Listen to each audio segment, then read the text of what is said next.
Hey everyone, and welcome back to the Safe Simple Sound podcast. I'm your host, Alex, and I'm thrilled to dive into today's topic with you. We're all about taking control of our financial futures here, and this episode is going to be a fantastic guide for anyone looking to do just that. Today's discussion is actually inspired by an article we recently published called Financial Independence Seekers: Is SafeSimpleSound Right for You? It's a piece that really gets to the heart of what we believe in here at SafeSimpleSound, empowering you to build a secure and independent financial life. The article beautifully breaks down what it truly means to be on the path to financial independence. It highlights that it's not about get-rich-quick schemes, but about a balanced approach, much like Shelby the Tortoise, steady, purposeful progress towards your goals. One of the key things it emphasizes is the desire for control, that feeling of wanting to take the reins and make your financial decisions align with your values. And that really resonates with our core belief here to seize financial control, the very first step in our secured philosophy. We're also going to be digging into how our secured approach, that seize financial control, embrace mastery of cash flow, create a financial safety net, understand financial choices, reap the benefits of compound growth, embrace financial flexibility, and develop wealth and legacy, how this framework directly serves those of you seeking financial independence. So, to map out our journey for today's episode, we're going to start by tackling taking control, why financial independence matters. We'll look at scenarios like a young professional feeling swamped by debt and a mid-career individual feeling a bit stuck. Then we'll move into the secured path, building blocks for financial independence. Here, we'll explore how to master your cash flow, especially in today's economy, and how to build that crucial financial safety net to protect your progress. After that, we'll shift gears to growth and legacy, planning for the long term. We'll consider how pre-retirees can balance growth with security, and then broaden our view to think about building wealth that truly lasts and creates a meaningful legacy for future generations. Finally, we'll wrap things up with Is SafeSimpleSound Right for You? Practical steps and real perspectives. We'll demystify what a financial consultation actually looks like and even take a closer look at a real client's success story to see how these principles play out in real life. It's going to be an episode packed with practical insights and relatable scenarios, all grounded in our safe, simple, and sound principles. So stick with us, and let's explore how you can take confident, controlled steps towards your own financial independence. Let's get started. Our first scenario today, which is super relatable for many of our listeners. Let's call him James, a 32-year-old, sharp young professional. On paper, James is doing great. Good job, solid income. But underneath the surface, he's feeling, well, underwater. He's got student loans, credit card debt, and that constant pressure to keep up with a certain lifestyle. He's earning well, but feels like he's constantly chasing his tail financially. He's lost that sense of control we were just talking about. And honestly, he's not sure where to even begin to take it back. It's a very common picture, James. The success paradox, almost. High income can sometimes mask underlying financial vulnerabilities, especially when you're early in your career and still navigating the complexities of debt and lifestyle inflation. Absolutely, Sam. So let's dive into this. For someone like our fictional James, overwhelmed by debt and feeling out of control, what are some of the common emotional and practical challenges they're facing? Taylor, what comes to mind for you? Well, the first thing that jumps out is just sheer stress. I can imagine constantly thinking about bills, interest rates, and feeling like you're never getting ahead must be incredibly draining emotionally. Practically speaking, it probably limits your choices. Like maybe James wants to change careers or take a bit of a risk professionally, but feels trapped because of the debt. That's spot on, Taylor. The emotional weight is significant. It's not just about the numbers. It's the anxiety, the feeling of being trapped, maybe even some guilt or shame. Practically, as you said, it restricts options. Debt can become like financial handcuffs. Think about it. If a significant chunk of your income is automatically going towards debt repayment every month, you have less flexibility for everything else, saving, investing, or even just enjoying life without that constant financial pressure. And that pressure can bleed into other areas: relationships, career decisions, even health.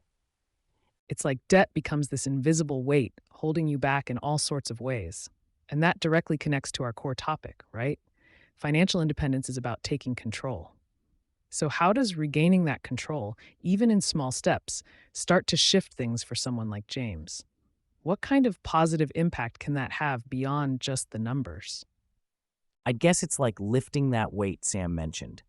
Suddenly you have mental space back. Maybe you start sleeping better, feel less anxious, and then practically you start seeing possibilities again. Like, okay, maybe I can start saving for a down payment. Or perhaps I could explore that career change I've been thinking about. It becomes less about just surviving and more about actually building a future. Precisely. Regaining financial control is empowering. It's about shifting from a reactive stance, constantly reacting to bills and debt, to a proactive one. And the impact ripples outwards. As Taylor said, reduced stress is a huge benefit.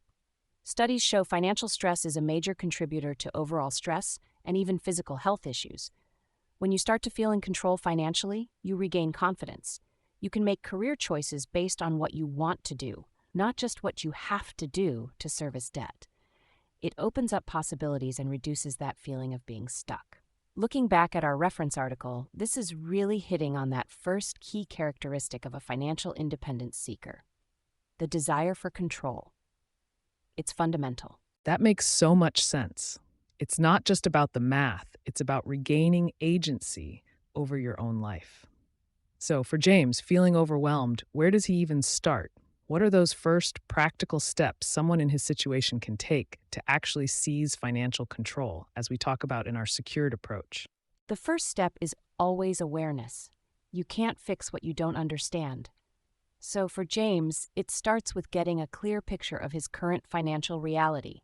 This means listing out all his debts, student loans, credit cards, everything, and seeing the interest rates, the minimum payments, the total amounts. It can feel daunting, but it's essential. Think of it like diagnosing the problem before you can treat it. Like taking inventory, almost. Just getting everything out in the open, even if it's a bit scary to look at. Exactly, Taylor. And then on the other side of the coin, it's understanding his cash flow. Where is his money coming from, and where is it going? Tracking expenses, even for just a month, can be incredibly eye-opening. Are there areas where he's spending without even realizing it? Are there subscriptions he's not using? This is the Embrace Mastery of Cash Flow part of our secured approach in action. It's about understanding those financial patterns, as the article mentions, and optimizing income and expenses. So, step one, get a clear picture: debts and cash flow. It sounds simple, but I can imagine for someone feeling overwhelmed, even that first step can feel like climbing a mountain. Yeah, it's probably tempting to just avoid looking at it altogether. Like if I don't check my credit card balance, it doesn't exist. Which of course isn't true. Exactly. Avoidance is a common reaction, but it's like ignoring a leak in your roof. It's not going to fix itself, and it might get worse. Taking that first step, even if it's just writing down one debt, is already a move towards taking control. And that's a key point. It's about progress, not perfection. That's a great reminder, Sam. Progress, not perfection. So, to recap for our listeners, if you're feeling like our fictional James, overwhelmed by debt and a bit out of control, the first steps are really about gaining clarity. Understand your debts, understand your cash flow, get that honest picture of where you stand. And remember, even small steps forward are steps in the right direction towards financial independence. And it sounds like just doing something, even something small, can start to shift that feeling of overwhelm and bring back a sense of control. Precisely. And that sense of control is the foundation for everything else we're going to talk about in this series. Speaking of foundations, in our next segment, we're going to shift gears slightly and talk about another common scenario: the mid-career professional who feels stuck.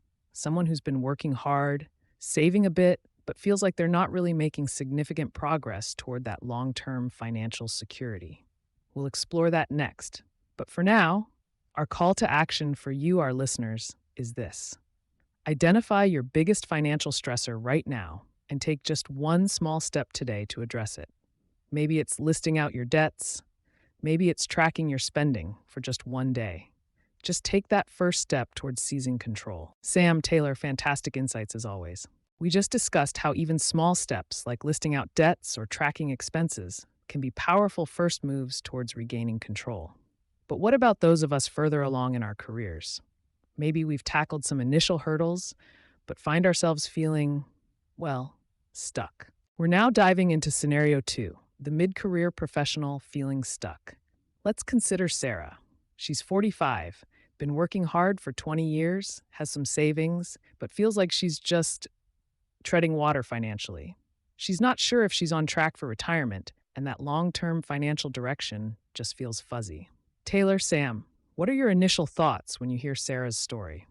Sam, maybe you can kick us off? What are the signs that a mid-career professional like Sarah might be feeling stuck financially? Absolutely, Alex. Sarah's situation is incredibly common. Think of it like driving on a highway for a long time. You're moving, you're not broken down, but you glance at the fuel gauge and realize you're not quite sure where the next gas station is, or if you're even heading in the right direction anymore. Financially, feeling stuck often manifests as a few key signs. Firstly, a lack of clarity about long-term goals. You might be saving, but without a clear retirement number or other financial milestones in mind, it's hard to gauge progress. Secondly, a sense of plateauing. Income might be steady, but savings aren't growing as quickly as you hoped and you're not sure why. And lastly, and this is crucial, a feeling of lost control. Like external forces are dictating your financial path rather than you being in the driver's seat. That highway analogy really hits home, Sam. It's like you're going through the motions, contributing to your 401k, paying the bills, but you haven't actually looked at the map in ages. So, for Sarah, who sounds a lot like some people I know, how does she regain that clarity and direction? It's easy to say, take control, but what does that actually mean at this stage of life? Great question, Taylor. Sam, in the article, you talk about seizing financial control as a key part of the secured philosophy. How does that apply to Sarah and someone feeling this mid-career stagnation? Right, Alex. Seize financial control. It's the first step in our secured approach, and it's vital for Sarah. It's about moving from feeling reactive to proactive. Think of it like this. Sarah needs to become the Shelby the Tortoise we mentioned in the article. Remember Shelby? Purposeful, steady, and knows where she's going. For Sarah, seizing control means consciously deciding, okay, I'm going to take charge of my financial destiny. The article highlights this desire for control as a key characteristic of financial independence seekers.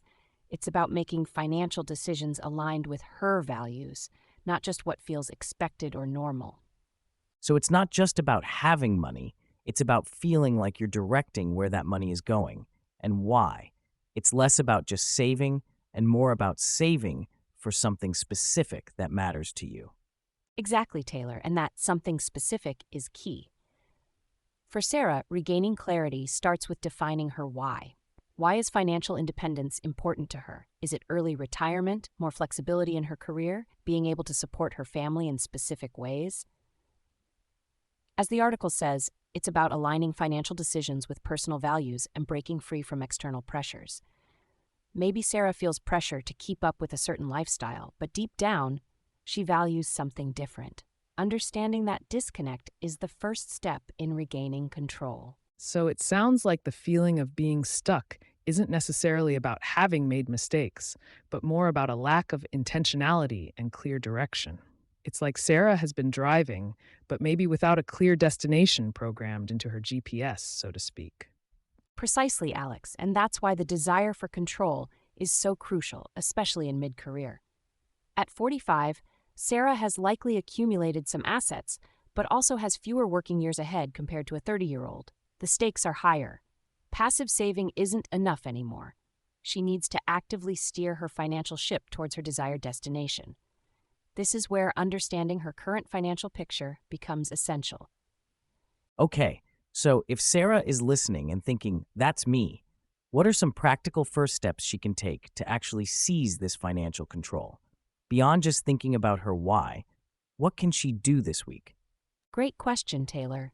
Practically, Sarah can start by taking stock. We call this understanding your starting point. Just like Shelby wouldn't start her journey without knowing where she is, Sarah needs to understand her current financial landscape. This means looking at her income, expenses, savings, debts, and investments. It might sound basic, but many people in Sarah's position haven't done a thorough review in a while. Once she has that clear picture, she can start to identify areas where she can exert control. Maybe it's optimizing her spending or exploring ways to increase her income or reevaluating her investment strategy. And that connects back to what we discussed earlier with James, the young professional, right? It starts with awareness and taking that first step, even if it feels small. Exactly. For young James, it was listing debts. For Sarah, it's this broader financial inventory. It's about shining a light on the current situation so you can actually see what needs to be addressed. So, to summarize for our listeners, if you're feeling like Sarah, that mid-career stuck feeling, the first step is to recognize the signs: lack of clarity, plateauing growth, and a feeling of lost control. Then, it's about actively choosing to seize financial control, as Sam described. This involves defining your why for financial independence and getting a clear picture of your current financial situation. It's about becoming intentional and purposeful, like Shelby the Tortoise, in your financial journey. For our listeners today, your call to action is this: reflect on your current financial trajectory. Are you proactively building wealth or just maintaining? Take some time this week to consider defining your why for financial independence. What does financial freedom truly mean to you? And if you're feeling brave, start that financial inventory. You might be surprised at the clarity it brings. In our last segment, we explored how mid-career professionals like Sarah can sometimes feel stuck, even with some savings, and how regaining control is the first step toward financial independence. We talked about the importance of defining your why and getting clarity on your financial direction. Building on that idea of taking control, we're now diving into the first practical building block of our secured path: embracing mastery of cash flow. And to make this really tangible, let's think about Mark and Emily. They're a couple in their late 30s, doing pretty well. But like many of us right now, they're seeing their income fluctuate a bit with the current economic ups and downs. They get that cash flow is important, but they're finding it tough to really optimize things and build wealth when things feel so uncertain. Sam, this is a really common situation, isn't it?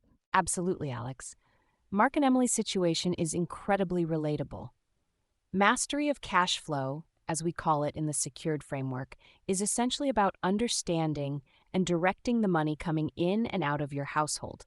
Think of it like the lifeblood of your financial health. And in a volatile economy, like we're experiencing now, that lifeblood can feel a bit erratic.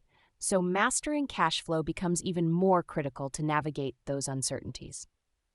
Right? So, for Mark and Emily, and for our listeners facing similar situations, how does this mastery of cash flow actually help them when the economic waters are choppy? Well, when your income is uncertain, understanding your cash flow gives you a clear picture of your financial runway. It's like knowing how much fuel you have in the tank. If you know your essential expenses and how much you're consistently bringing in, even if it fluctuates, you can make informed decisions. Are you overspending in certain areas? Do you have enough of a buffer to weather a dip in income? Mastery of cash flow provides those answers. So it's not just about having money, but really knowing where it's going and coming from, especially when things aren't predictable, right? This reminds me a bit of what we discussed earlier about taking control.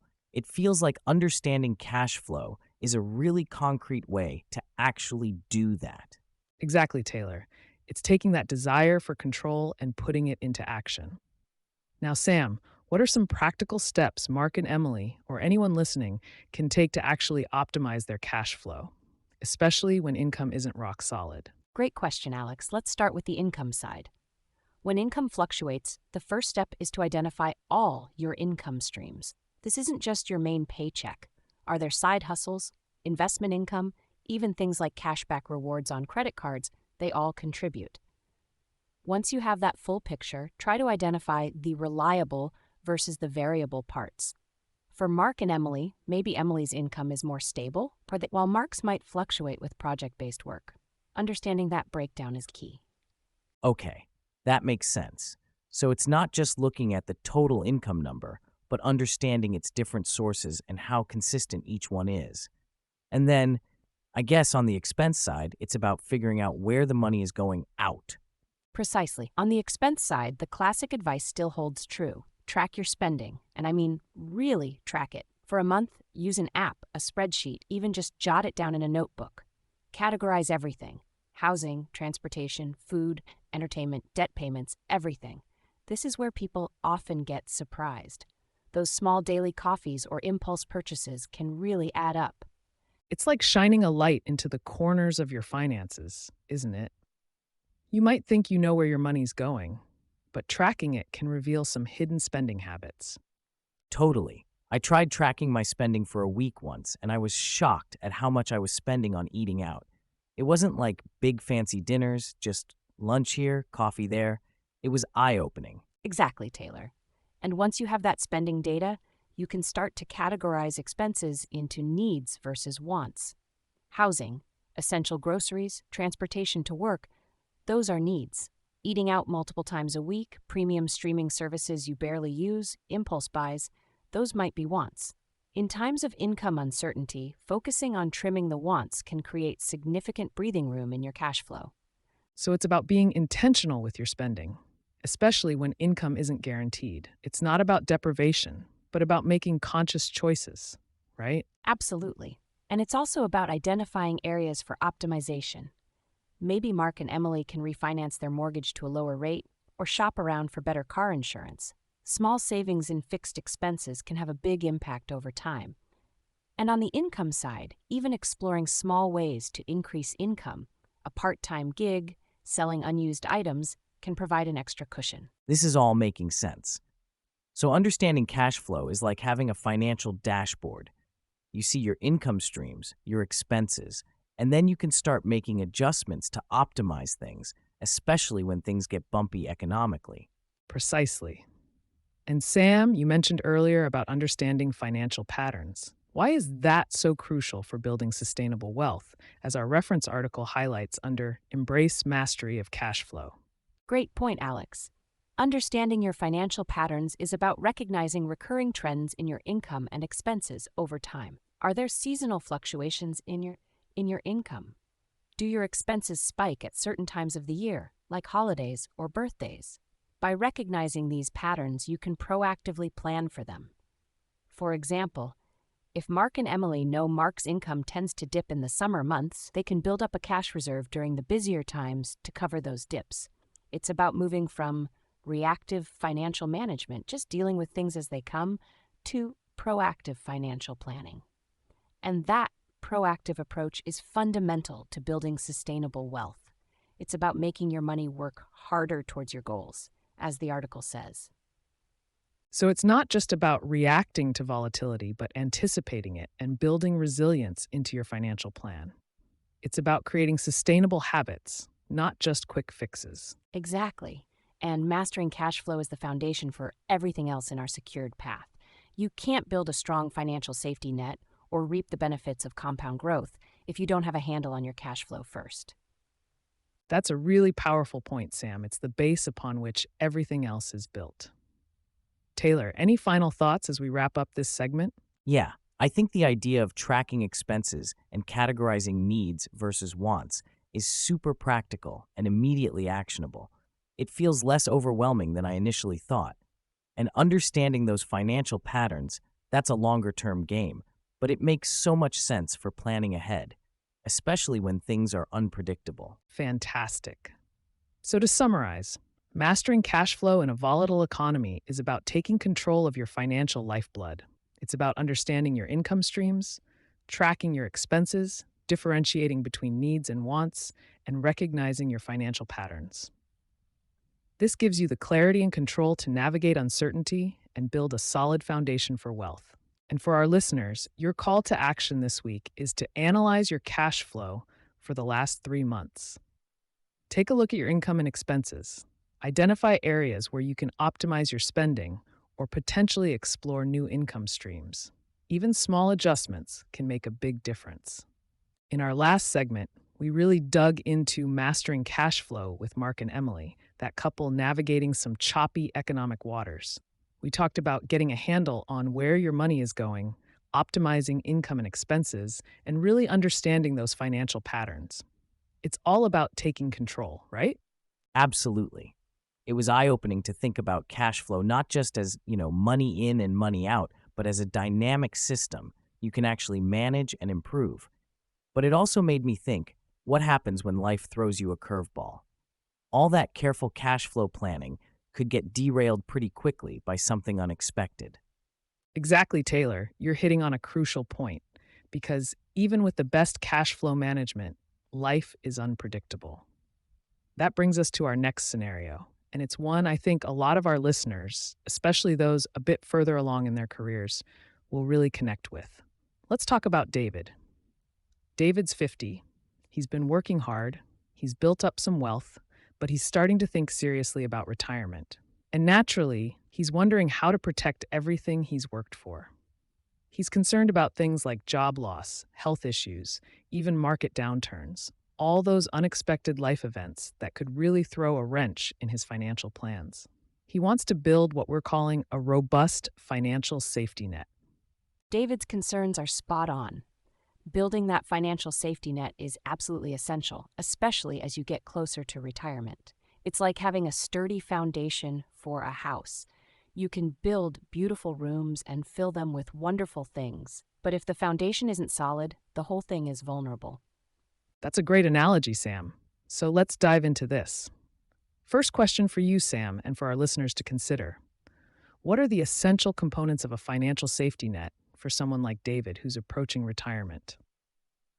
Well, at its core, a financial safety net is about having resources in place to cushion the blow of unexpected financial shocks.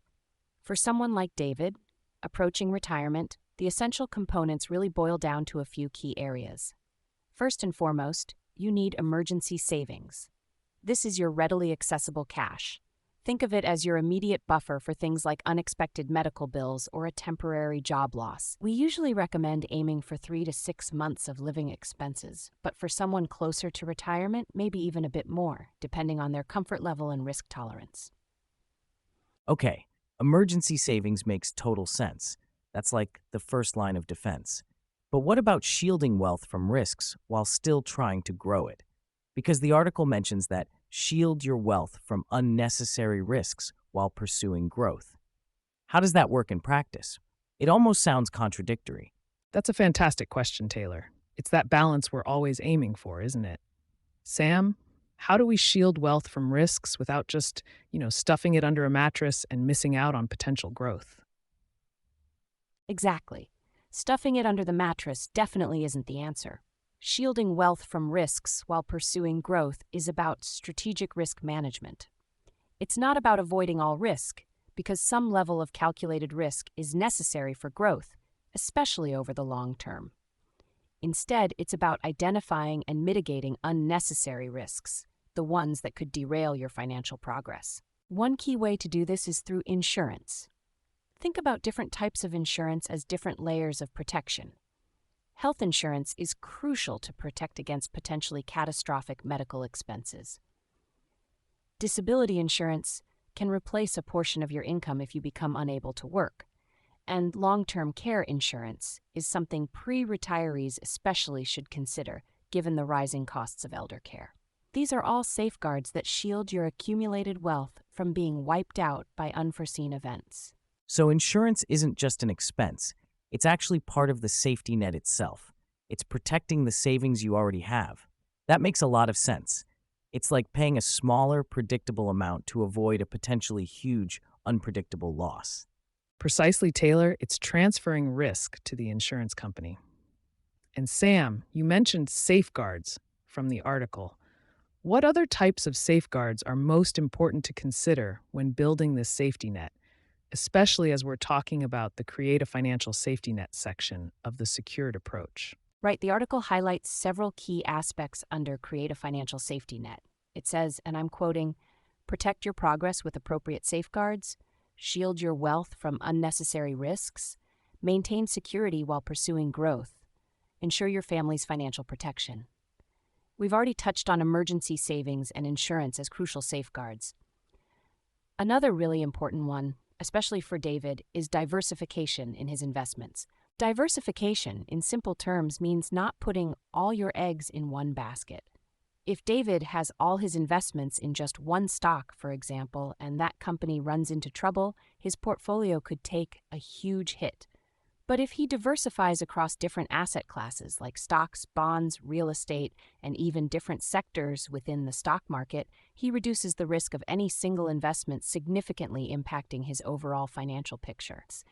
It's another layer of protection, a safeguard against market volatility and economic uncertainty. Okay, diversification I've heard of, but it's helpful to see it as part of this safety net too. So emergency savings for immediate needs, insurance for big, unexpected events, and diversification for investment protection. Is there anything else that fits into this safety net for someone like David? Absolutely.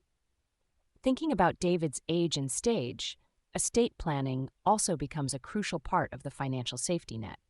This involves things like having a will, potentially a trust, and ensuring his assets are structured to protect his family and wishes should something happen to him. It's about ensuring that the financial security he's built extends to his loved ones and that his legacy is protected, which aligns perfectly with that focus on legacy aspect we discussed earlier. Estate planning. That's definitely something that can feel a bit daunting, but incredibly important, especially as you think about family and legacy.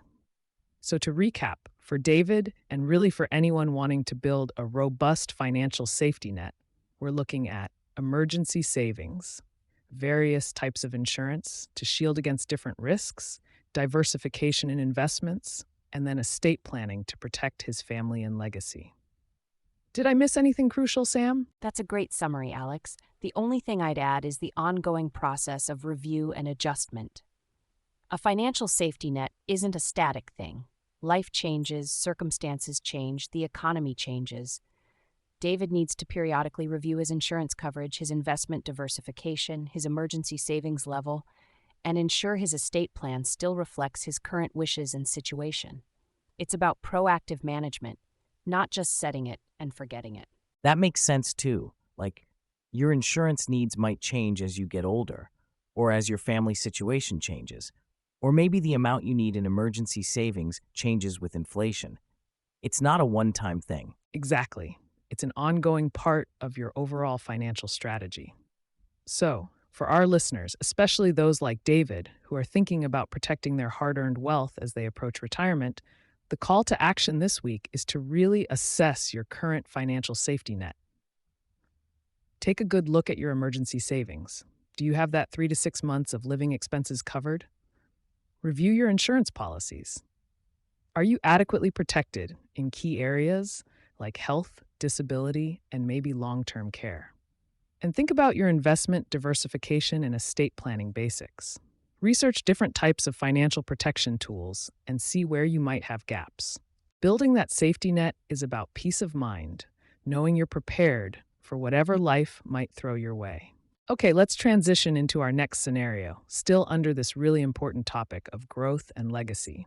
Last time we were talking about building a robust financial safety net, especially thinking about unexpected life events. Now we're shifting our focus a bit to those who are closer to retirement and thinking about how to balance continued growth with the increasing need for security. Imagine Maria, she's 58, just a few years out from retirement, and she's in this exact situation.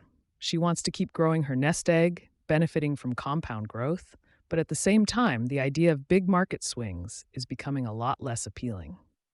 So let's dive into this. Sam, how can someone like Maria, a pre-retiree, effectively balance this need for continued growth with the really understandable desire for financial security as retirement approaches? That's a fantastic and very common question, Alex. For Maria and others in her stage of life, the game changes slightly. When you're younger, time is really on your side. You can afford to take on more risk for potentially higher growth because you have decades to recover from any downturns. But as you get closer to retirement, preserving what you've built becomes increasingly crucial. However, completely abandoning growth isn't the answer either. Inflation is still a factor, and you need your savings to last potentially for 20, 30 years or even longer in retirement. So it's about finding that sweet spot. Okay, that makes sense. It's like shifting gears, right? From full speed ahead growth to something more measured. So if we're talking about proven strategies for long-term wealth building for pre-retirees, what does that actually look like, Sam? Are we talking about specific types of investments or more about an overall approach? It's definitely more about the overall approach, Taylor, but that approach dictates the types of investments you'd consider. Think about it in terms of asset allocation. For someone younger, you might have a larger percentage of your portfolio in stocks, which historically offer higher growth potential, but also come with more volatility, meaning their prices can go up and down more dramatically. For a pre-retiree like Maria, you'd likely want to shift towards a more balanced portfolio. This means diversifying across different asset classes, perhaps reducing the allocation to stocks and increasing exposure to bonds or other less volatile investments. Could you explain asset allocation a bit more for our listeners, Sam? It's a term we use, but let's make sure everyone's on the same page. Absolutely, Alex. Asset allocation, simply put, is how you divide your investment portfolio among different types of assets like stocks, bonds, and cash. Each asset class has different characteristics in terms of risk and potential return. Stocks, or equities, represent ownership in companies. Bonds are essentially loans to governments or corporations. Cash is, well, cash, or very liquid, safe investments. The right asset allocation for you depends on your time horizon, your risk tolerance, how comfortable you are with market fluctuations, and your financial goals. For Maria, in this pre-retirement phase, a well-thought-out asset allocation is key to balancing growth and security. So it's not just about picking individual stocks that might go up, but about the bigger picture of how everything is spread out. This reminds me a bit of what we discussed with the financial safety net, diversification to protect yourself. But in this case, it's diversification to manage both growth and potential losses as we get closer to needing the money. Exactly, Taylor. Diversification is a core principle here, just like with building a safety net. By spreading your investments across different asset classes, and even within those classes, for example, different types of stocks or bonds, you reduce the impact if one particular investment performs poorly. It's about not putting all your eggs in one basket. And for pre-retirees, this becomes even more critical. They often don't have the time to recover from a significant loss right before retirement. That makes perfect sense. So we've talked about balancing growth and security and the strategy of asset allocation. How does this all tie into the idea of reaping benefits of compound growth while also keeping in mind the focus on legacy for someone like Maria? Because it seems like those two might be pulling in slightly different directions at this stage of life.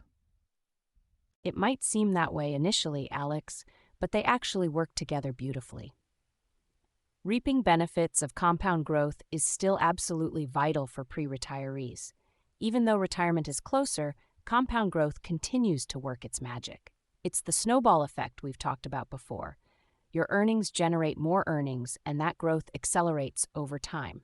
You want to maximize this effect for as long as possible, even in those pre-retirement years, to ensure your savings last throughout retirement. Now, focus on legacy for Maria at 58 might not be about leaving a huge fortune, but it's very likely about ensuring she has enough to live comfortably in retirement and potentially having something to pass on to loved ones or perhaps support causes she cares about. By strategically balancing growth and security now, she's actually laying the groundwork for a stronger, more secure legacy later. If she focuses too much on just security and avoids growth altogether, she risks eroding her purchasing power over time due to inflation and might not have as much to leave behind. Ah, okay. I see the connection. It's not about choosing either growth or legacy, but understanding that responsible growth supports a stronger legacy. So for Maria, it's about making smart, balanced choices now to ensure both her own comfortable retirement and a potential legacy.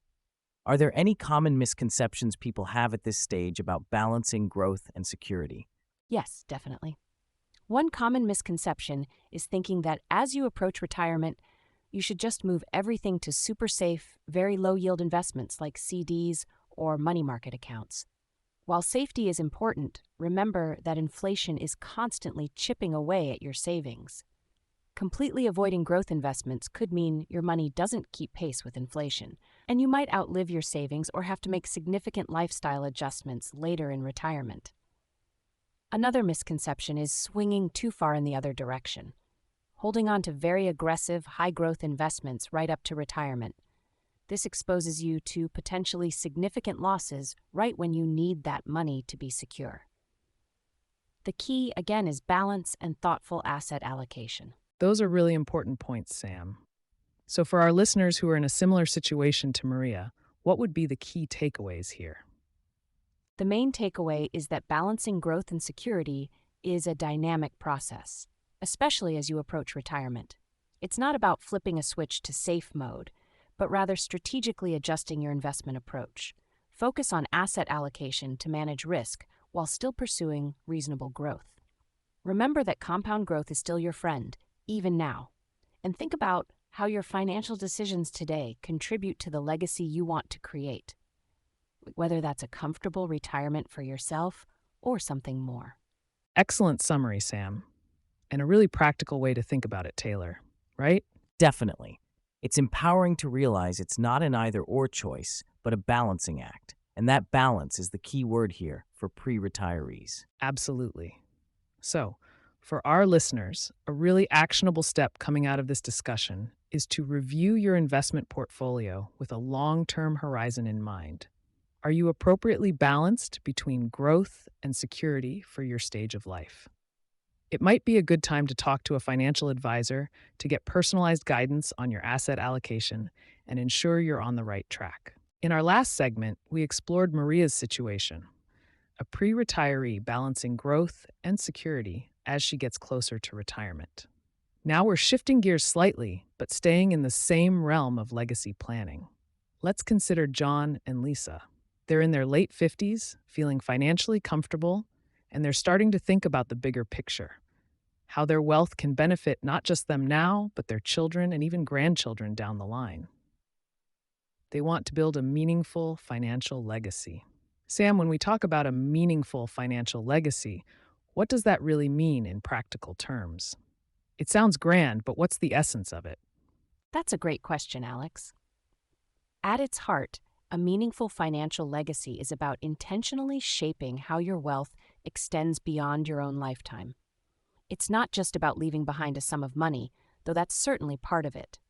It's more about the impact that wealth has on future generations and the values it represents. Think of it as planting a tree whose shade you may not personally enjoy, but you know your descendants will benefit from. So, it's less about just the raw numbers in your bank account when you pass away, and more about the story those numbers tell and the opportunities they create for your family. Exactly, Taylor. The numbers are the tools, but the legacy is the outcome, the story, the impact. That's a great way to put it. So beyond the financial inheritance itself, the actual transfer of assets, what else really makes up a lasting financial legacy? It can't just be about who gets what, right?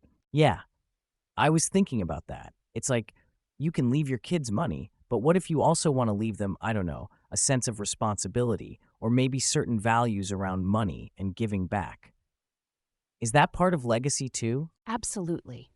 A truly meaningful legacy encompasses much more than just the transfer of wealth. It includes things like your values, your life lessons, and even your family history. Think about it. John and Lisa might want to pass on their work ethic, their commitment to education, or maybe their passion for a particular cause. These non-financial elements can be just as, if not more, impactful than the money itself. We're talking about shaping future generations that are not just funding them. That makes so much sense. It's about passing on wisdom as well as wealth. It reminds me of when we talked about aligning your finances with your values earlier in our series. This feels like the ultimate extension of that, right? Taking your values and projecting them into the future through your legacy. Totally. It's like money is a tool, and legacy is how you use that tool to sculpt something meaningful for your family and maybe even the wider community. So if I understand correctly, It's not just about writing a will and dividing up assets. It's a much more active and thoughtful process. Precisely. And that's where the develop wealth and legacy principle of our secured approach comes in. Remember secured, Alex? We introduced it earlier as our framework. Seize financial control, embrace mastery of cash flow, create a financial safety net, understand financial choices, reap benefits of compound growth, embrace financial flexibility, and finally, develop wealth and legacy. Yes, absolutely. The secured approach. And we're now at that final crucial D, develop wealth and legacy. So how does that principle specifically help John and Lisa or anyone thinking about their legacy create that lasting impact? Well, develop wealth and legacy encourages a proactive and intentional approach. It's about asking questions like, what kind of impact do we want to have? What values are most important to us to pass on? How can we structure our financial plan to support those goals? It's about moving beyond just accumulation to purposeful distribution and impact. Okay, so it's not just about maximizing the amount of money you leave behind, but maximizing the positive impact of that money. Like maybe John and Lisa could set up a trust that not only provides for their grandchildren's education, but also encourages them to pursue careers that give back to society, for example. That's a fantastic example, Taylor. Exactly. It's about aligning the financial structures with the values. Think of estate planning not just as paperwork, but as a powerful tool for legacy building. You can use trusts, foundations, even specific instructions within a will to guide how your wealth is used in the future, reflecting your wishes and values. So it's about being intentional and thoughtful and using the tools available to shape that legacy. And it sounds like it's a conversation starter too, right? John and Lisa probably need to talk to each other and maybe even their children about what kind of legacy they want to create. Absolutely. Open communication is key. Talking to your family about your financial values, your hopes for the future generations, and your vision for your legacy, that's all part of the process. It ensures everyone is on the same page and that the legacy truly reflects the family's shared values, not just the parents' individual ideas. This is really inspiring. It makes financial planning feel like it's about so much more than just retirement accounts and spreadsheets. It's about building something that lasts and has a real positive ripple effect. I agree, Taylor. It shifts the focus from just having wealth to using wealth for a greater purpose, even beyond our own lifetimes. So, to summarize, building a meaningful financial legacy is about intentionally using your wealth to create a lasting positive impact, encompassing not just financial inheritance, but also your values, wisdom, and family story. It's proactive, it's thoughtful, and it's deeply personal. And for our listeners thinking about their own legacy, what's a good first step they can take right now? Start the conversation. Talk to your family, your spouse, your children, even your grandchildren if they're old enough. Discuss your financial values and your long-term goals for your family. And begin to explore options for estate planning and legacy building. It might seem daunting, but just starting the conversation is a huge step in the right direction. Excellent advice, Sam. Start the conversation. That's a powerful call to action. We've been exploring how our secured approach can help you build financial independence across different life stages, from tackling debt as a young professional to planning your legacy. In our last segment, we were talking about John and Lisa, thinking about building wealth for future generations. It's inspiring to think about that long-term vision, isn't it? Absolutely, Alex. Thinking about legacy is a big picture goal, but it also makes me wonder, what are the real next steps for someone who's listening and thinking, okay, SafeSimpleSound sounds interesting, but how do I actually get started? That's a fantastic question, Taylor, and it's exactly what we're diving into next.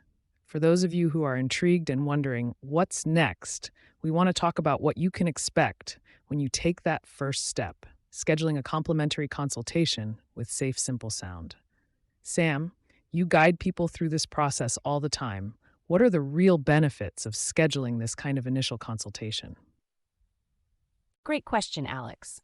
The main benefit of a complimentary consultation is really about exploration and clarity, with absolutely no pressure. Think of it as a chance to have a focused conversation about your unique financial situation and goals. We understand everyone's starting point is different, It's not a sales pitch, but rather an opportunity to see if our Safe Simple Sound approach, which we've been discussing, focusing on that balance of security and growth, remember Shelby the Tortoise? Might be a good fit for you. So it's kind of like a get-to-know-you session, financially speaking, for both sides? Exactly, Taylor. It's a two-way street. You get to learn more about how we work, and we get to understand your specific needs and aspirations. This helps us determine if we can genuinely add value to your financial journey. And importantly, it's complementary, meaning there's no cost or obligation to you for having this initial conversation. That's key, complementary. It removes that barrier to entry, doesn't it? So, if someone decides to schedule a consultation, what kind of information should they think about preparing beforehand? It can feel a bit daunting to talk about finances with someone new. It's completely understandable to feel that way, Alex. Preparation doesn't need to be stressful. Really, just some basic financial information is helpful. Think about a general overview of your income, your current savings and investments if you have them, and any significant debts. But even more importantly than specific numbers, it's helpful to come prepared to talk about your goals. What are you hoping to achieve financially? Are you focused on early retirement? Saving for a down payment? Ensuring your family's future? Understanding your goals helps us tailor the conversation and see how Safe Simple Sound can help you get there. Okay, so not just a data dump of bank statements, more like, here's where I am roughly, and here's where I'd love to be. That makes it feel less intimidating. Could you give a quick example? Like if someone is thinking about early retirement, what kind of information would be useful for them to bring up? Sure, let's say someone, like Maria from our earlier scenario, is thinking about early retirement. It would be helpful for her to think about things like, when would I ideally like to retire? What kind of lifestyle do I envision in retirement? Will I be traveling extensively or staying closer to home? And what are my current sources of income and savings? Even a rough estimate of these things is a great starting point. We can then discuss things like retirement income planning, investment strategies for generating income, and how to ensure her savings last throughout retirement. That makes sense. So it's about painting a picture of your current situation and your desired future. Now, the last initial question we had was, how can listeners determine if the Safe Simple Sound approach and a financial consultation are the right fit for their needs? How can someone listening in figure that out? That's a really insightful question. Referring back to the article, the section Is This You? Outlines key characteristics of people who often find our approach beneficial. Things like valuing control over your financial future, appreciating a balanced approach, thinking long-term, and seeking clarity. If those values resonate with you, then a consultation is definitely worth exploring. Also, if you've been listening to our discussions about the secured principles, seize control, embrace cash flow mastery, create a safety net, understand choices, reap compound growth, embrace flexibility, and develop wealth and legacy, and those concepts make sense to you, it's a strong indicator that our approach might align with your thinking. So it's less about specific income levels or net worth and more about a mindset and a set of values. Like, if you identify with Shelby the Tortoise and that steady, purposeful approach, then it's worth a conversation. Exactly, Taylor. It's about aligning with a philosophy that prioritizes long-term, sustainable financial independence built on a foundation of security and sound decision-making. The consultation is the perfect, no-pressure way to explore that alignment further. Fantastic. So, to summarize, a complimentary consultation is a valuable first step. It's a chance to discuss your unique situation, understand the Safe Simple Sound approach in more detail, and see if it's the right fit for you, all without any obligation. Coming prepared with a general idea of your finances and your goals will make the conversation even more productive. And it sounds like it's really about that initial step of taking control, which we talked about way back in our first topic, taking control, why financial independence matters. It all comes full circle. It absolutely does, Taylor. And for our listeners out there who are curious and ready to take that next step towards financial independence, we encourage you to schedule a complimentary consultation. It's a chance to explore how the Safe Simple Sound approach can apply to your unique situation. Visit our website, safesimplesound.com/contact to schedule your consultation. We'll put those details in the show notes as well. In our last segment, we explored what you can expect during a complimentary financial consultation with us. We talked about preparing to discuss your financial situation and how to figure out if our approach is the right fit for you.